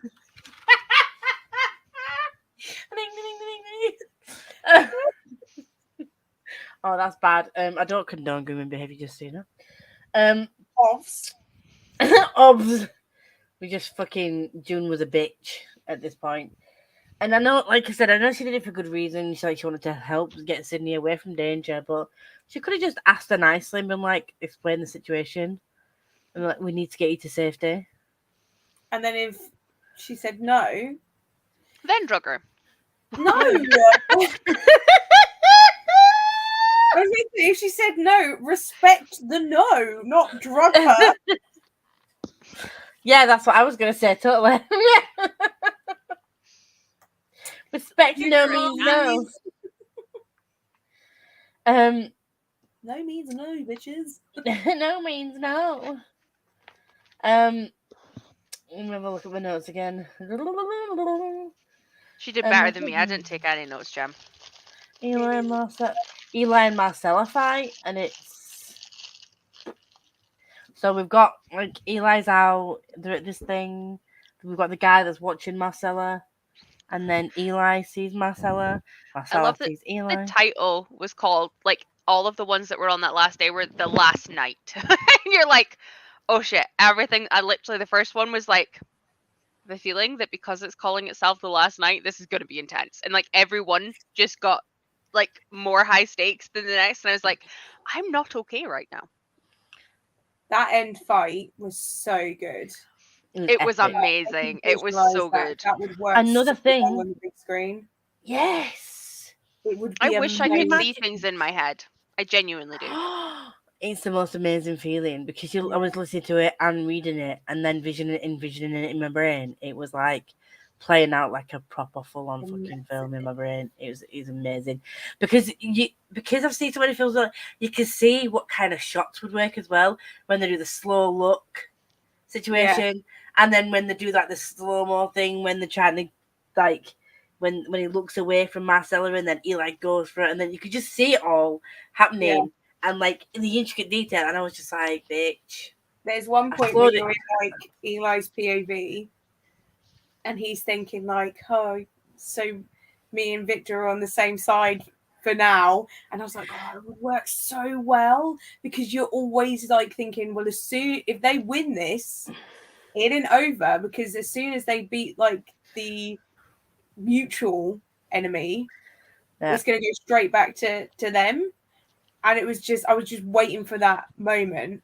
And the Marcella and Eli showdown at the end was so good because those two powers were so hard. She's trying to ruin him, but he just keeps healing, and you're just like, how is this going to end? Because he's not really like hurting her, because he's like just healing up from what she's doing to him. And you're just like, oh, how is this going to end? And then when it does, you're just like, oh, now we go to the Victor and Eli bit. It's not over, bitches. But the thing is, though, like, I wanted it, like, in my brain, this didn't actually happen, but in my brain, when they were both, like, fighting the bad guys together, there was going to be a whole back-to-back scene where they were like, like, we hate each other, but I will have your back if you've got mine, until we don't have each other's backs anymore. Yes. Like, it's a white wave the white flag truce situation. For this brief period while I kill this bitch over here because she's ruining people literally into dust. And I was just like, oh my god. And then when that guy, that was it Jonathan, like actually looks away, and then I think he was relieved to be unalived. Like, he didn't want to be alive. He was very definitely like, disdainful about being like, so but Haverty at the end again. I loved that bit because I had forgotten all about him. Yes, same. I had literally forgotten he existed. Like, he was so prominent at the beginning, and then we had that scene where he was like taking someone else, and I was like, oh, that's interesting. And then we didn't go to him for a while, and I was so caught up in it that I just forgot about it. And then when that moment hit, and it was a guy in a white coat, I was like, oh, I forgot about him. Oh my god, what's he been doing this entire time? Turns out, finding a way to make Eli human. Finding a way to suppress powers.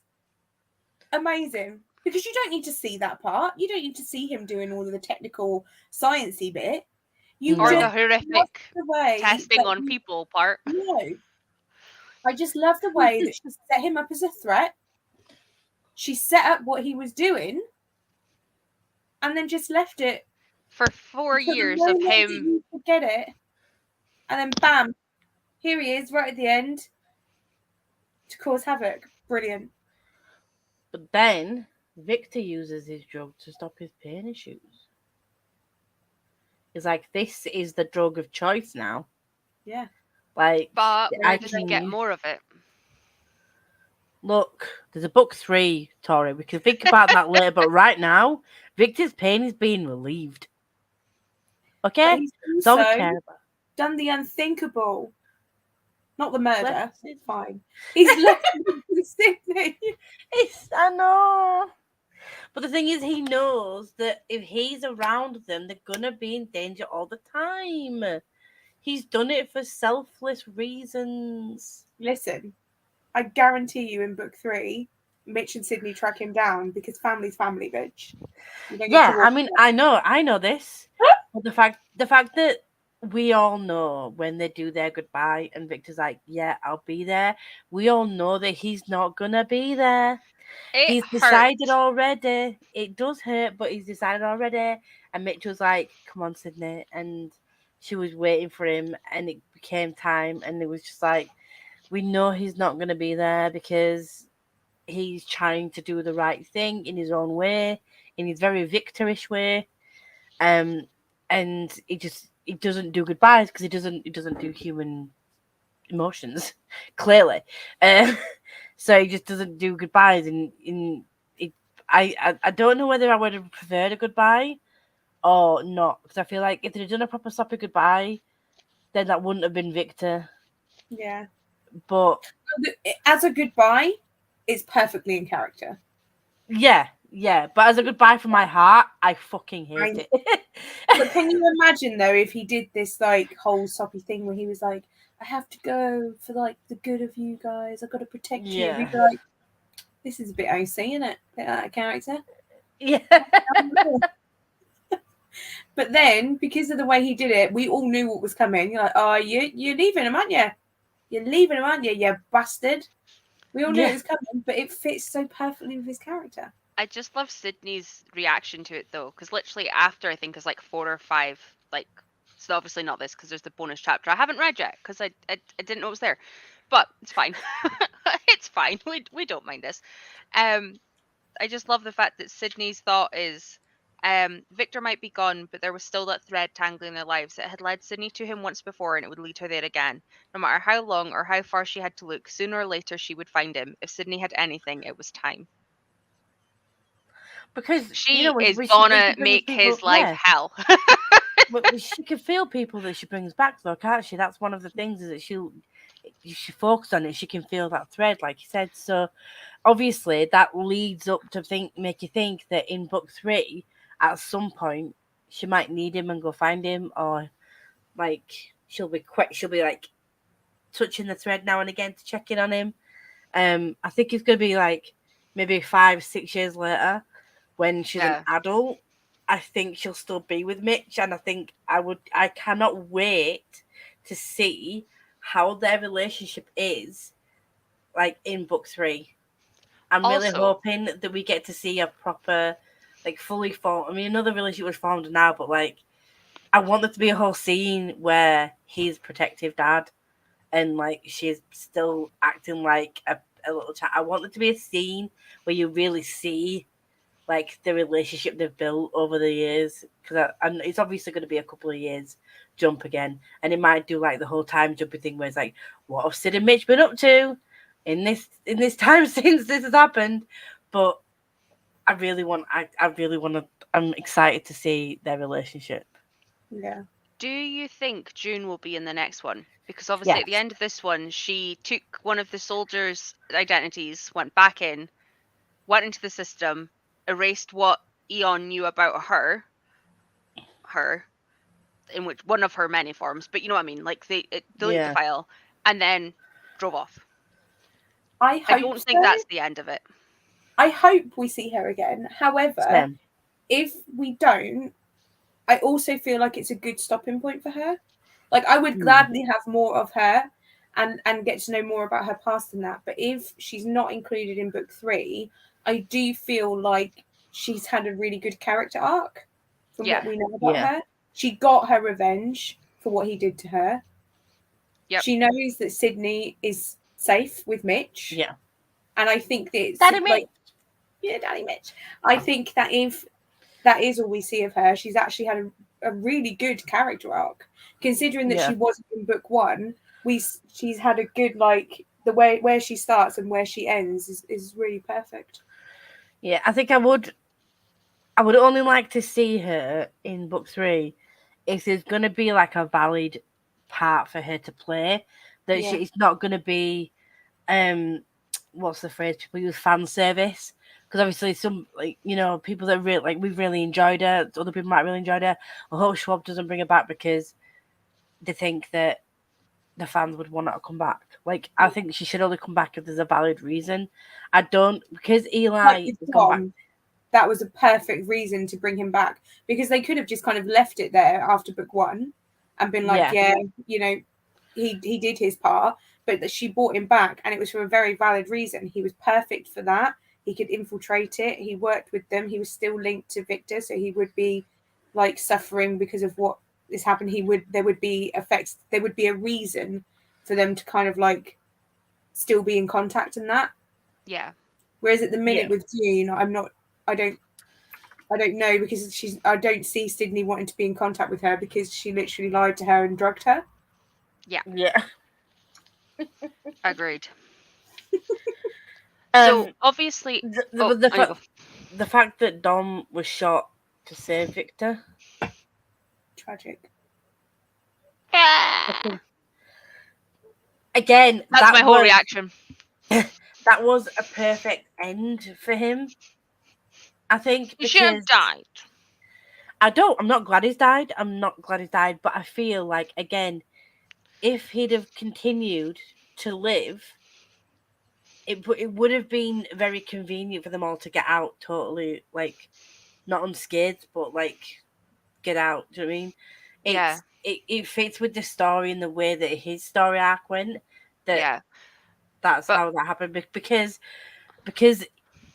we don't know how Victor's pain thing's gonna go. As it would just be a very similar situation where if things start happening with Victor again, Dom would be affected, and I wouldn't have wanted him to live like that. No. Yeah. Narratively, it makes sense as well, because he kind of goes back to his beginning as he was a military man, protect people, and now he's a soldier trying to protect Victor. I love that he had a soldier's death. Yeah. Like, he should have died protecting the country with an IED, and he came back for whatever reason, by whichever method happened, like whatever actually makes EOs. But he died fighting for something he believed in, protecting somebody that he believed in. Like, you can't write a better story arc for somebody that almost died in a war scene, from obviously all of the documentaries and stuff that you hear about soldiers who died and their whole units didn't, and this, that, and the next thing. You always hear that whole "why did I survive" thing. Survivor's guilt thing, Like, as it much was a as military I would man love through him, and through. Yeah. As much as I would have loved him to have kept going, as Lisa said, I was gonna say the same, that even if he had survived, as Victor continues to deteriorate, if that is the way this keeps going, he would have suffered more as well, which I wouldn't have wanted to happen. He got 5 years of pain-free, and he was able to do something he believed in, and help people that he wanted to help. And find his teeny terror. But the thing is as well, though, because Victor's now found these drugs that can help, that obviously essentially turn him human and stop his pain issues, we don't know how that's going to affect people he's taken pain away from. Sydney being one of them, he took pain away although her wound would be healed by now, which is a good job. But anyone he would have taken pain away from, then it would have come back to them. So we don't know how that's going to affect. But then Eli's taken back to Eon. So we don't. If there's no body, nothing. No death. Why did you not burn the body? Burn the body! Someone burn, bitches! Someone burn! Burn, baby, burn. Like the first thing they tell you in Supernatural: salt and burn. Yep. And I mean, they didn't learn anything from the years and years and years of witch trials, did they? You're supposed to burn the body, man. But Eli even told them that. Literally yelling it. I was screaming at the pages and Schwab didn't listen to me. What the fuck? Burn him! Is the fact that they put... Because I thought, right, that's what Victor was going back to do. I thought that he was going to burn Eli's body, but obviously he went back to the drugs, I think. And I was just like, somebody please burn this guy. And then they're like, oh, look, I'm just putting him in this drawer. Why? Why? You don't know how long that drug works. Who's to say that as soon as that drug wears off, that the whole he's human thing, he's miraculously healed. And he's an even worse serial killer than he was before, because you've just put him in a box. Like, not his mental health. His mental health is going to go down, isn't it? He's going to need help. If he wasn't a sociopath, been an narcissistic bastard before, he's going to be a fucking sociopath now. He's been through shit. He was tortured. he came to a realization that as an EO, it wasn't a God-given thing, that he's probably just as bad as the other EOs, and that it was something that is wrong with him. So he still fights with that. So his head is going to be mashed, man. So he's going to, in book 3, if he can get out of this, he is going to be on a rampage for Victor's head. I will be so surprised if he is not alive in book 3. Agreed. I'll be very surprised. Because at the end of this, you can see why it was set up to be a trilogy, even though everyone thought it was a duology. It would have been nice if it could kind of be ended like that. And left with like, is he alive? Isn't he alive? Like, let the reader decide. But also, it does set it up nicely for a book 3, because we know that what's Victor going to do with these drugs? Is he going to try and make it a permanent thing, so he's permanently human? But then if Eli is alive, it's going to give Eli such an in to hurt him, because Eli potentially is still an EO, and if not, he's still a sociopath, serial killer person. Yeah. So either way, Eli's going to be out for Victor's blood regardless. So Victor's in a really bad situation because he's left his family. We've got Sydney and Mitch, who are thankfully still alive, but have gone off on their merry way to try and live a normal life, possibly, but they won't live a normal life because it's Mitch and Sydney. But it gives opportunity for people to come back. It gives opportunity for June to come back, even though it's a little bit about her. Do you Did Stell die? My brain's yes, you did. Yeah, Victor killed him. But question.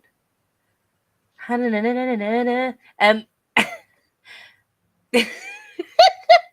you think they're going to bring in other EOs in book 3, or do you think it's just going to be like the final showdown between Eli and Victor? I think there'll be other EOs. Yeah. We've had different EOs in all of the books so far. I think there will definitely be others. Yeah.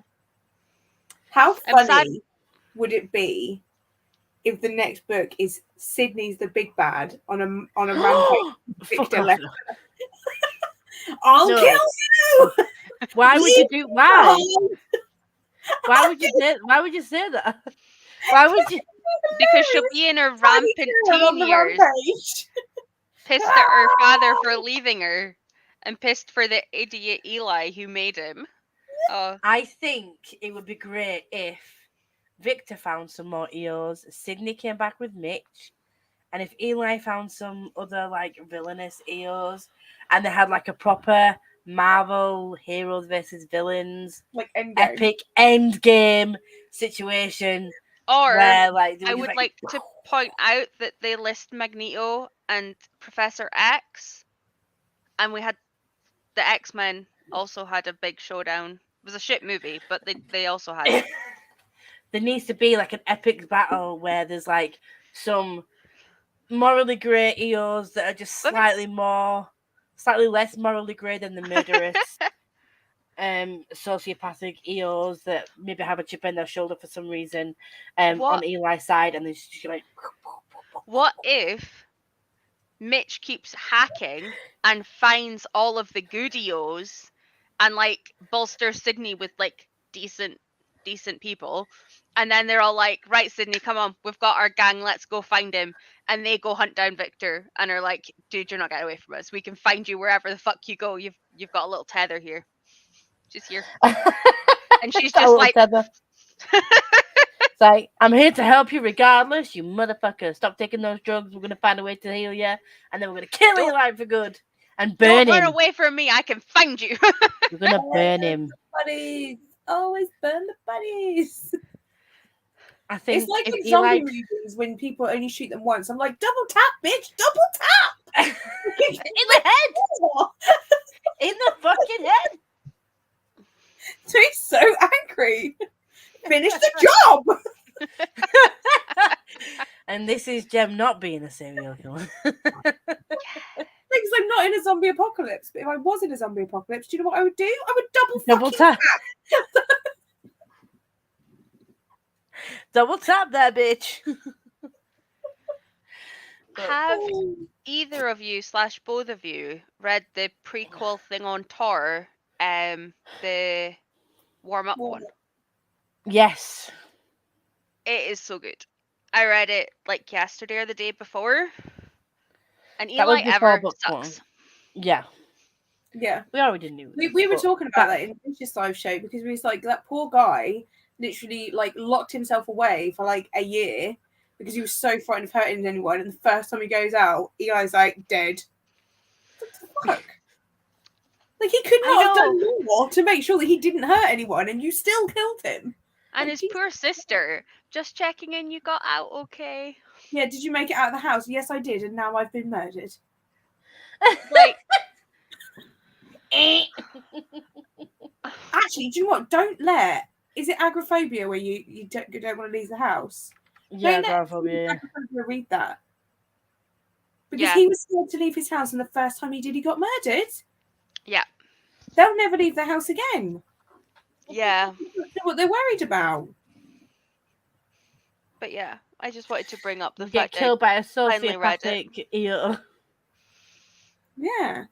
It's mean, the thing that everyone's worried about, right? Yeah, pretty much. Yeah, every day, bro. Every day's a struggle. Every day I'm shuffling. Living life.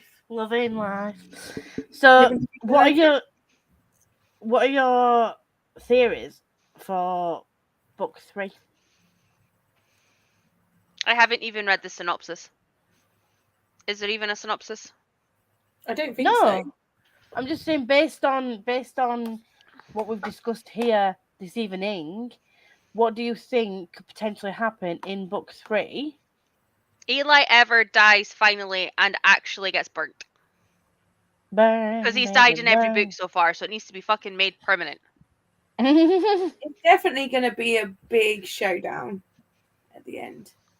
It's the final showdown. Oh, it's called Victorious. Yeah, it is. Oh, I knew that. I knew that much. Someone's literally wrote, I am just here for Victor Vale. Same. But also, it's called Victorious. Someone's put Victor and Eli kiss in this one.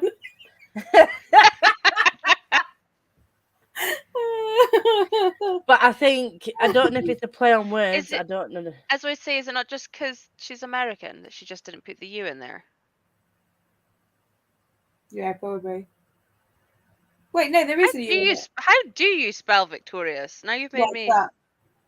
I thought that was how you spell maybe it. the title is Victorious. I think maybe that, I don't know, because it's Vicious and Vengeful. They're quite evil names, and it's Victorious. It might be a hint that Victor is the victorious. Victor? Victor is the victor. And to the victor goes the spoils. You literally made me think that Schwab had spelled Victorious wrong there, and I googled how to spell Victorious while typing. No, I was saying Victor and Victorious. Maybe that's why the title is Victorious and not Back for More Revenge.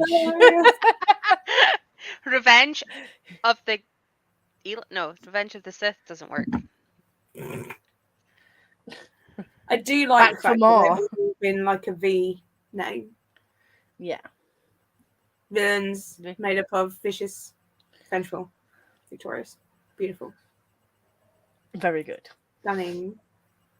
Yeah, I honestly don't know, and I quite like the fact that I don't have any like particular theories, because I think that's how I felt about Vengeful when it came out. It's like I didn't really know where it was going to go. I was just like happy to go along for the ride, and I think that the storyline of Vengeful is so good, and I kind of like the fact that we're kind of been left off in a similar place, because at the end of Vicious, Eli had been captured and was imprisoned, and we knew that Victor was back, and so like it could go anywhere. And now Eli is dead. Victor in prison. Victor is human, and it can go anywhere. And I kind of like that. I kind of like that. Sydney is safe. She is safe. She's got Mitch. She's fine. I would not even like to attempt to figure out where Schwab has gone. Every single book so far, I have not been able to predict fuck all, and I'm not going to start trying now because my brain don't work on the same wavelengths as theirs does, and I have enjoyed my 5-star along. Yeah, 5-star along. That's pressure. pretty much. So next month, guys, we have The Invisible Life of Addie LaRue. I am terrified. As you should be. It's very good, but you probably will cry. You're gonna cry. Will not read while driving. Got it. Definitely no. I will not do that to you. 100%. Do not sit in a room with some tissues, cup of tea, comfort food, and then read it. I thought I would be sensible and read or listen to the audio of The Kite Runner while I was driving. Also, do not recommend. Don't know what that is. Khaled Hosseini about the war in Afghanistan. No, I haven't read it, but I kind of know the story. It's an amazing story. It's an amazing play if you ever got the chance to go see it. But there's various points in it where this is tragic and horror-filled and fiction. That is, while still fiction, based on things that actually happened, and it just hits hard. Well, you'll be glad to know that the things in Addie can't happen, but it still reaches into your chest, as far as we know. Please, devil, stay away from me. But what I will say is, don't go out at night and like pray to the darkness. It's all I'm gonna say. You just don't do it, and then they can't come and get you. But also, it will reach into your heart, squeeze it, rip it out, and then stamp on it for good measure. Throw it up in the air, slam it on the ground, and stamp on it a bit more. But it's fine. Enjoy, Tori. It is fine. I didn't. It holds the record for the book that made me cry the longest because I read it very late at night on my own. I went downstairs because Danny and Jensen were asleep. This is when Jensen was way younger. And I went downstairs to read it on my own and then cried silently in the middle of the night for like an hour and a half because I just didn't know what to do with myself. Just laid on the sofa like, I'll just lie here for a bit longer, I think. Everything's fine. I'm emotional anyway, but there's parts of this book that I forgot. Really? Did not know. That I forgot hit the way that they hit, and I don't know if it's because the shark had arrived last week well. I was reading it last week and I was sat there and I was crying. No wonder she asked us when the live show was. She got her months wrong.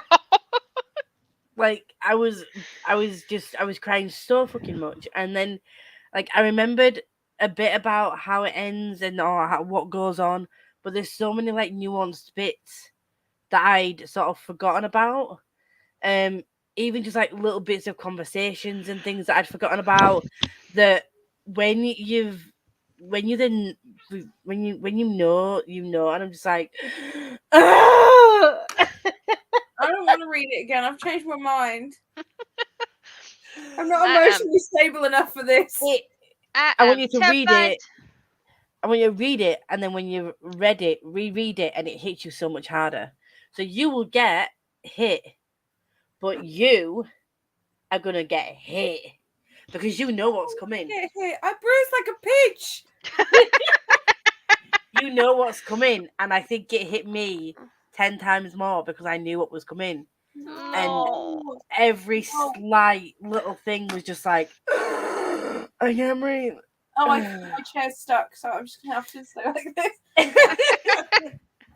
So if you're watching this back and you haven't read Addie yet, we'll be having a live show at some point in August if we're all still alive by then. And what are you planning to do to us? I thought Tori was a serial killer. Tori and Jen will have just died from crying too much from dehydration. Unstoppable crying is your new EO ability. I've already moved out of my TBR to make myself happier, like with a certain book that will go slightly unnamed. I may Joshua, darling. Joshua, darling. Boy. Oh, I just suck. I don't like reading sad books. I don't like it. But the thing is, it's not. You're not always crying because you're sad. You're crying because some really heartwarming things happen, and you're just so happy for Ade when that happens, and it's like it's I need to read it can't anyway, explain guys. it. I'm on the live. Like I And can't. I'm just saying, You don't I just talk can't, me I into can't it. explain it. I can't explain it though, but I will say, although it does rip your heart out in places, some of the reasons I was crying is because I was happy for like a period of time. Not Lisa long, is but just like happy, cry, sad, cry, stressed, cry. angry, cry. But yeah. Thank you to anybody who watches this back or has been here lurking in the commentito tatas. We will be back. We will be more active in posting when these live shows are, because we go, oh shit, with the social media on this. I posted about Addy today. I remembered. It's only halfway through the month already. It's fine. 13 days before the end of the month. But we're probably looking at the second week in August anyway, so you've got about 3 or 4 weeks to read it anyway, so it's fine. But thank you very much for joining. Thank you, Iron Brew and Rainer, for joining Lobster today, and we'll see you all next month. Bye. Bye. Bye.